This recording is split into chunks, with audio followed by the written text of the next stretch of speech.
Kunwaring marunong muna tayong magluto guys for today's video. At dahil nga puro prito kami nung nakaraang araw ay nag-request si daddy na magluto daw muna ako ng may sabaw. Katulad ko rin ba kayo guys na isa sa mga problema araw-araw ay kung ano ang lulutuing ulam. Madalas nga ay isang beses lang akong nagluluto. Kung ano ang ulam namin sa tanghali, ayun din ang ulam namin sa hapunan.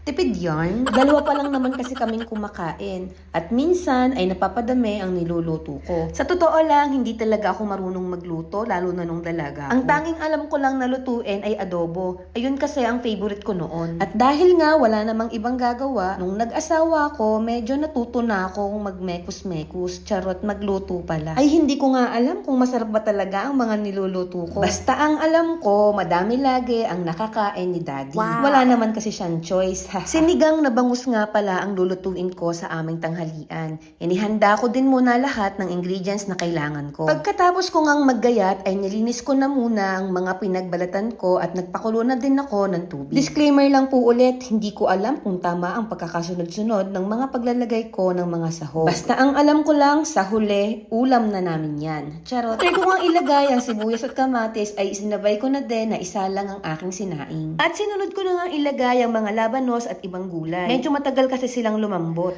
After nga ng ilang minuto ay sinunod ko na din ang sitaw. Sinabay ko na din ilagay ang bangus. Hindi ko nga muna inunang ilagay ang isda, baka kasi ma-overcook at magdurog-durog. Nangyari na kasi yun sa akin noon. Learn from your mistake, ika nga. Wow. Habang nagluluto nga ako ay behave naman si Yael. May kababalaghan kasi siyang ginagawa kaya hindi naglilikot ng mga oras na iyan. At dahil nga walang nabiling kangkong si daddy, pechay na lang ang nilagay ko. Masarap din naman ito sa sinigang na isda. Noong medyo luto na nga ang mga gulay ay naglagay na din ako ng sinigang mix. Pinakulo ko nga lang ito ng kaunti at ayan, ulam na.